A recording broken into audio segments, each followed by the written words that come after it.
Here is the evaporator core taken apart. This is from the Z, and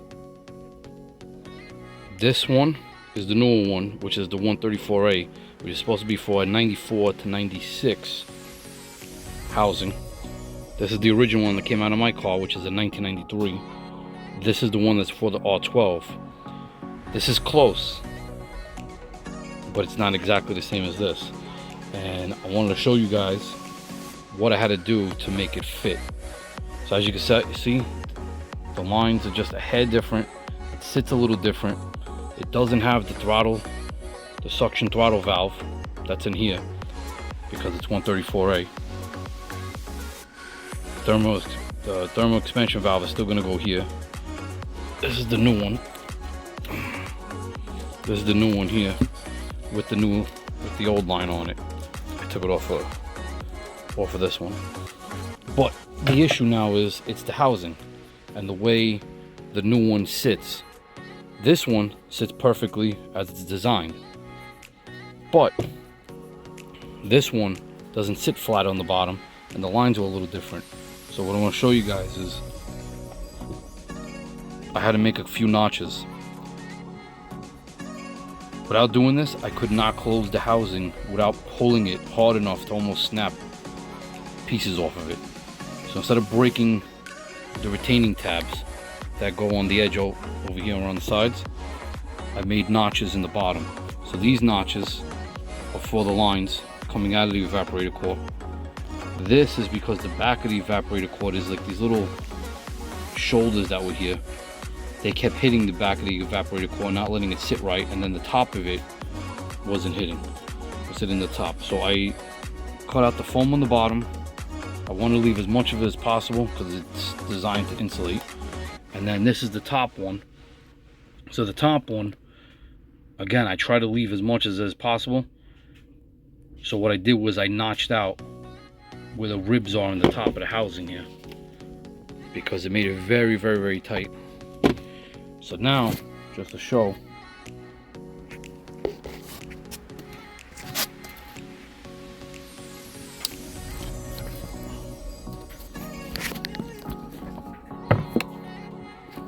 it sits in there, the line comes out. Might have to bend it ever so slightly just to straighten it out a little bit, because this one comes out a little more straighter than this one does.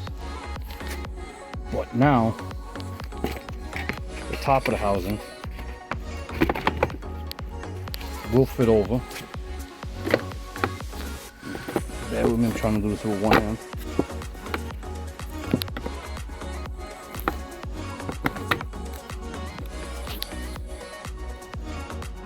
And now they'll line up. Like I said, it's a little bit of a tight fit, which is good because it won't move around.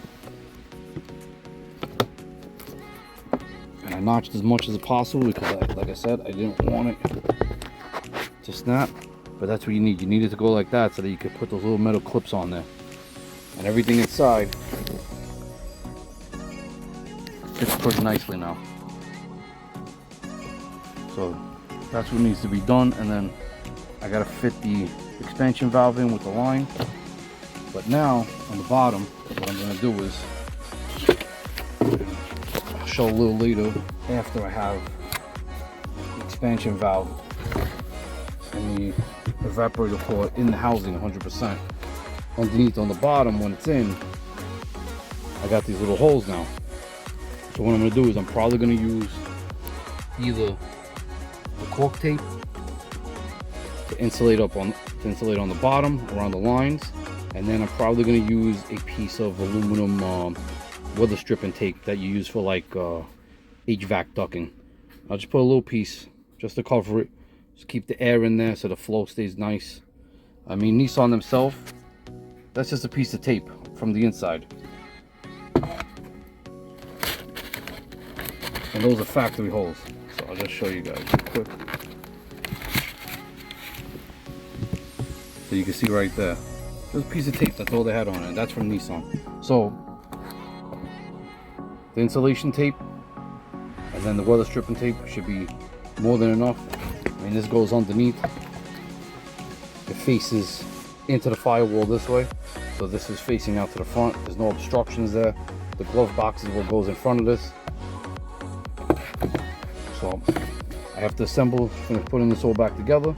But I wanted to show you guys what I had to do to make this fit properly, because the R12 one is not available. You cannot get it no more. It's discontinued. There's no aftermarket company. The only one that you can find on the aftermarket is this 134A, which it shows for a 94 to 96 300ZX, but it also shows that it's universal. So it fits, it works, but this is what I did to make it happen a little easier. I guess some other guys really pulled all this out, left it out, and then just pulled on it as hard as possible. I could have did that, but like I said, I didn't want a chance breaking the tabs off of here, going too tight, and then once they snap, the box didn't sit right, and then it was hard to push the box in and line it up to the rest of the ducting. You know, these cars are 30 years old plus, and these things get brittle. I was lucky enough that this one isn't so brittle, but I don't want to take the chances later on if I have to replace this ever again. So hopefully this helps somebody else out, because I couldn't find much information on it. So I'll show you guys in the next clips after it's assembled and I'm putting it back in the car. This is the final product now, with the evap box all done, rebuilt, ready to go in the car. So just showing you guys how it came out. So there's the new thermal expansion valve in there, all installed. There's the caulk tape.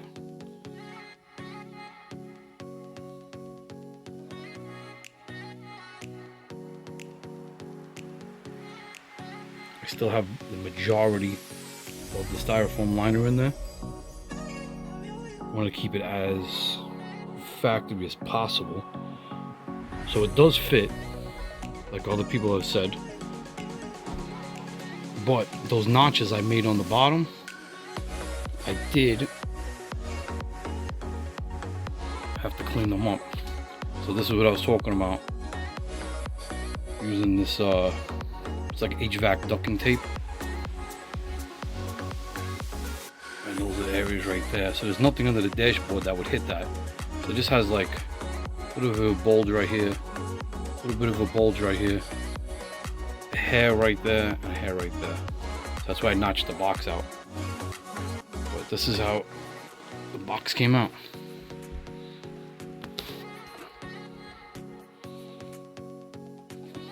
That's how it sits.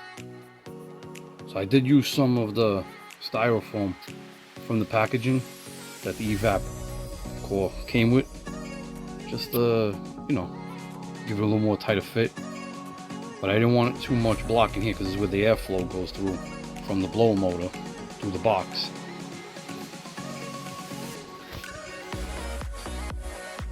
There's one of the mounting points there.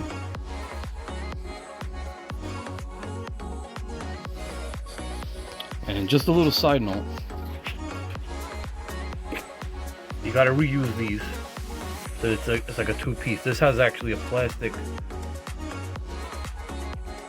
like bracket that snaps on them to give you the spacing for these two lines together, apart from each other. So don't forget to put these up back on.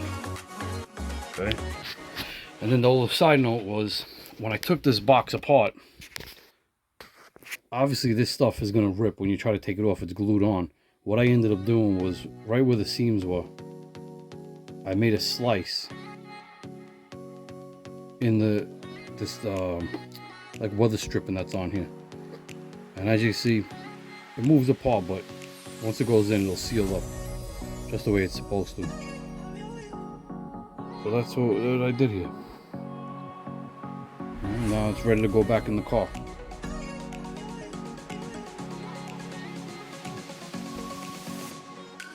Alright, so now the evap box is in, it's installed, it's all together. So phase one, converting the AC system, is done. So here's everything here. Everything's all in there. Just when you take it apart, remember where everything goes. Remember, there's screws and bolts behind here. There's on here on the bottom. There's that curtain that goes down. over here to hide everything. All your electrical connections. The AC ducts. They're all under here. I don't know if you can see them. This trim that's right here. The cover to the ECU box that's under the carpet down there. And then here's under the hood. After everything's installed under here as well. And there's the firewall grommet and the bracket that holds it into place. There's the lines. So with the new evap cord that's inside that box, it seems like the way they sit, the connections look like they sit a little deeper in than they did previously, but it's not a big deal because you can get to the hex connectors on there to hold with a wrench pretty decently. The lines have more than enough movement in them, so that shouldn't be any problem at all. Everything moves around. It'll just go right in there perfectly. The top one, bottom one, same thing. Have more than enough room. So the 134 evap core, it works. But I will tell you guys, it was a tight fit putting it back into the dash. It goes. You got to be patient, and you got to work slow and work it in. You just can't push it in, you'll break everything. You just got to go nice and easy. Got to work one way, work another, and you do have to come under the hood, and you got to keep working these through the holes. Now obviously the grommet and this bracket that goes on the top with this one little nut isn't going to be there, so you got to work them through. There's room to work with. Once you get it in, you'll know everything will bolt up nice, and can't go wrong. Now for me, I got to take these lines, the high pressure, the low pressure side, and I got to do a flush out to the front. So next set of videos I'm going to try to do will be flushing those out. I'm going to have to take the nose panel off. I'm going to take this Power Tricks air guide off, and then I can get under here. I'm doing the receiver dryer, the compressor, the condenser, pressure switch, the pressure safety switch that goes on the discharge line from the compressor. Everything all new. Obviously these lines you can't get new, so if I have a hole in one of them, I'll find out later. I did vacuum test it, so there shouldn't be any issues after I change all the O-rings to the green Viton ones, I believe they are, for the 134. And then also I do have a new radiator that I picked up, a CSF one 2-core. I got that one because in the future I am building an LS for this, so I needed a bigger radiator for the cooling capacity. But in the meantime, if I'm putting a new condenser in, I gotta move this out of the way. Just gonna put it in brand new, and I do have all the hoses from Z1 to upgrade everything. But next video, hopefully I will I'll try to document doing the condenser, the compressor, and the receiver dryer that's under here, and then flushing these lines out, and hopefully we can vacuum down, charge up, and have some nice ice cold AC again, so we can cruise around in the summer a little bit better.